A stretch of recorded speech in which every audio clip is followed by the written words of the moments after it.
안녕하세요. 김태훈의 현명한 투자자 방송 시작하겠습니다. 본 영상에서 다루는 내용은 투자 권유가 아니며 각 개인의 투자 판단에 대한 책임을 지지 않습니다.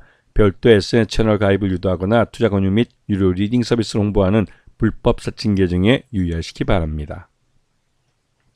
자, 오늘은 웨어러블 로봇으로 대표되는 엔젤 로보틱스에 대해 좀 말씀을 드리겠습니다. 이 회사도 상장한 지 이제 6개월 정도 지나면서 그동안 이제 보유했었던 물량들이 대부분 다 나오게 됐습니다. 이 회사가 이제 그 LG전자가 2대 주주로 투자를 해준 기업으로 유명한데요. 그래서 나름대로 기술력은 있는 회사로 인정받고 있지만 이 웨어러블 로봇이라는 한계를 갖고 있는 기업입니다. 예전에 저도 지난 1996년인가요? 97년부터 이 웨어러블 로봇, 이 로봇 전시회를 동경에 있는, 그러니까 도쿄에서 경연으로 하는 이 로봇 전시회가 있습니다. 그 아이렉스라고 해가지고. 근데 거기서 이제 가장 많은 섹션을 차지하는 게 이 웨어러블 로봇이었어요. 이 말은 그 반대로 말하면 이 웨어러블 로봇은 로봇 분야 중에서 가장 이 뭐랄까요, 장벽이, 기술 장벽이나 이런 부분이 낮은 곳으로 생각될 수 있습니다. 누구나 쉽게 이 웨어러블 로봇을 설계해서 만들 수가 있고, 그 만든 로봇을 갖고 다양한 형태로 이 웨어러블 로봇을 갖고 이제 이런 전시회에 나와서 장사를 할 수 있는 사업 분야라는 것이죠. 이 엔젤 로보틱스는 나름대로 이제 기술력도 있고 하는 회사지만 이 회사가 만들고 있는 웨어러블 로봇 자체는 그 진입 장벽이 크지 않은, 그러니까 누구나 쉽게 그 작은 기술로도 진입할 수 있는 그런 시장이라는 게 있습니다. 지금 그러니까 엔젤 로보틱스는 의료용 그러니까 엔젤 메디라고 해서 의료용 재활 로봇, 이 보행 재활 웨어러블 로봇이 가장 대표 상품입니다. 그리고 기어 로봇, 쉴 로봇, 그다음에 이 각 로봇에 들어가는 각각의 키트, 즉 그 부품들을 직접 만들 수 있는 그런 능력을 갖고 있는 회사죠. 그런데 이 앞에서도 말씀드렸지만 이 웨어러블 로봇은 워낙 많은 기업들이 만들고 있기 때문에 경쟁이 굉장히 치열한 시장이기도 합니다. 얼마 전에 삼성전자도 이 웨어러블 시장에 진출을 해서 직접 만든 그 봇빗이라는 이런 뭐랄까요, 그러니까 재활 치료를 이제 도와주는 그런 웨어러블 로봇을 시장에 내놨죠. 이 로봇은 이제 그 그러니까 이 삼성전자에서 레인보우 로봇과 다르게 직접 진출한 웨어러블 로봇 시장입니다. 그리고 이곳에 이제 강자는 이제 엔젤 로봇이죠. 엔젤 로봇이 이 삼성전자를 직접 상대하게 된 꼴이나 마찬가지입니다. 그래서 지금 이제 보행 재활 로봇, 이것은 시장에 직접 나와서 어느 정도 시장에서 이제 세브란스를 통해서도 이제 검증이 되고 한 그런 제품이긴 하지만 여전히 그 시장성은 그렇게 높지 않은, 그러니까 제한된 시장을 갖고 있는 그런 그런 제품이기도 하죠. 지금 이 엔젤 로봇은 전략적 파트너로 LG전자를 잡고 있고 연세대학교 세브란스랑 특수하게 이제 관계를 맺고 있습니다. 그리고 이제 애틀이나 이런 데랑 연구개발 파트너십을 짓고 있고, 비즈니스 쪽에서는 LG전자와 삼성전자, 대한통운 같은 데를 통해서 근골격계 질환을 치료할 수 있는, 그러니까 예방할 수 있는 그런 웨어러블 로봇을 만들고 있죠. 그래서 지난 3분기까지 실적을 보면 엔젤 메디가 가장 큰 매출액인 27억 정도를 기록하고 있고, 그 용역 매출이나 이런 것들까지 다 합해서 이제 상반기 매출, 3분기까지의 매출이 33억입니다. 이게 이렇게 이제 뭐랄까요, 규모가 작기 때문에 아직까지는 규모의 경제를 달성했다고 보기는 어려운 측면이 있죠. 그 3분기까지 지금 포괄손익 계산서를 보시게 되면 3분기까지 매출액이 33억으로 전전년보다도 작년 3분기까지 실적이 별로 좋지는 않습니다. 영업 손실은 73억으로 지지난 해보다 더 많이 늘어났고요. 당기 순손실도 66억을 기록하고 있습니다. 그리고 이제 최대주주는 공경철 대표로 이쪽 23.29%, 그 다음에 특수환경이 포함해서 28.27%가 최대주주 지분으로 알려져 있고요.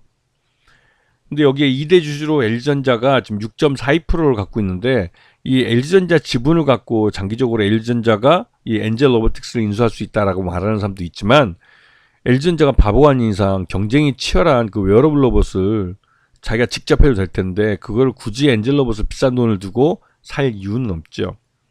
오히려 이 나중에 주가가 오르면 LG전자는 6.42% 갖고 있는 지분을 시장에서 비싸게 팔려고 할 가능성이 높습니다. 왜냐면 이 웨어러스 로봇은 이 진입 장벽이 낮기 때문에 누구나 맘만 먹으면 짧은 시간 내에 해낼 수 있기 때문에 굳이 뭐 이 엔젤 로봇을 인수할 필요는 없죠. 물론 이 엔젤 로봇이 군사용 로봇이나 이런 큰 거래처를 잡게 된다면 얘기가 달라지겠지만 말이죠. 그래서 지금 상반기까지 작년까지 해서 그 상장한 지 꽤 시간이 걸리면서 6개월까지의 뭐 보유예수했던 지분들은 시장이 다 풀렸습니다.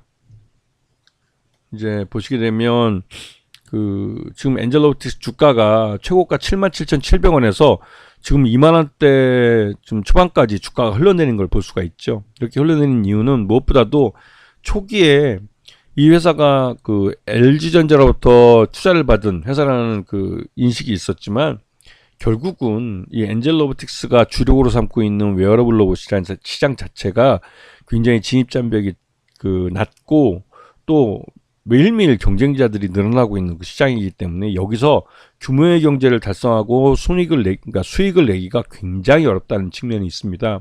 이 엔젤 로보틱스가 지금 기술력에 대해서 여러 가지 많이 그 IR도 하고 홍보를 하고 있지만 중요한 건 그런 보유하고 있는 기술이 대단하다는 것에 끝나는 게 아니라 그렇게 해서 돈을 얼마나 벌었냐를 투자자들한테 보여줘야 될 타이밍이에요.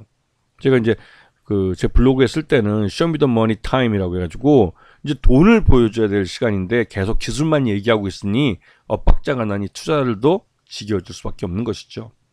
이게 이제 그 CES 2025 이 CES 기간에는 항상 로봇이나 인공지능 뭐 요즘은 이제 양자 컴퓨팅 이런 신기술 분야가 많이 시장에서 회자가 되고 관련된 뉴스가 많이 나옵니다. 그러다 보니까 이 로봇이나 인공지능이나 뭐 양자 컴퓨터 이런 관련된 종목들이 그 뉴스가 나올 때마다 그 테마 바람을 타고 주가가 급등하는 경우가 있습니다.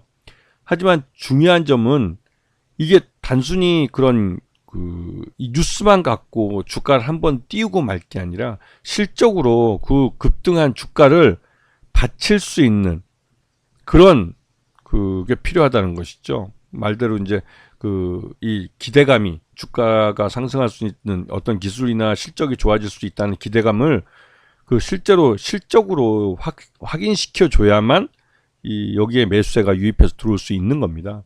그래서 엔젤 로보틱스는 지금 지난해 뭐 한 3월, 2월인가요? 그때 상장한 게 그때 이후로 주가가 계속 흘러내려서 투자가들한테 좀 큰 실망감을 줬습니다. 그리고 지난해 3분기까지 매출 외형도 30억 정도밖에 되지 않고 거기다가 순손실도 그 배 이상이 나고 있어가지고 이 회사가 언제 규모의 경제를 달성해서 손익분기점을 넘길지도 의문인 상태이기도 합니다. 물론 이 엔젤 로보틱스가 군용 웨어러블 로봇을 만들고 개발하고 있다는 것은 이 정부를 상대로 해서 이런 그 방위 산업에도 뛰어들 수 있는 그런 가능성도 보여주고 있지만 그것도 어디까지나 이제 이 정부에서 돈이 있어서 그런 방위 사업 분야에 대규모로 투자를 할 때 얘기가 되는 것이고 실제로 지금 그거는 언제 일어날지 모르는 그런 뭐랄까요? 미래의 일이고 지금 당장은 지금 실적이 보여주듯이 적자를 기록하고 있는 회사입니다. 그래서 테마 바람으로 주가가 급등하더라도 그 급등한 주가를 유지시켜 주기는 어렵기 때문에 이런 급등한 주가를 보고 쫓아가서 추격 매수를 잘못했다가는 상투에 물리기 쉬운 종목이라는 것이죠. 그래서 엔젤 로보틱스는 무엇보다도 실적을 플러스로 돌려놓는 것을 투자자들한테 보여줘야 될 그런 타이밍이라는 걸 알고 계셔야 되는 겁니다. 주가가 오랫동안 하락을 했다고 해서 반드시 하락한 것만큼 상승한다는 보장은 없다는 것이죠. 실적이 플러스가 나기 전까지는 말이죠. 아시겠죠? 자, 오늘 방송 여기서 마치겠습니다. 감사합니다.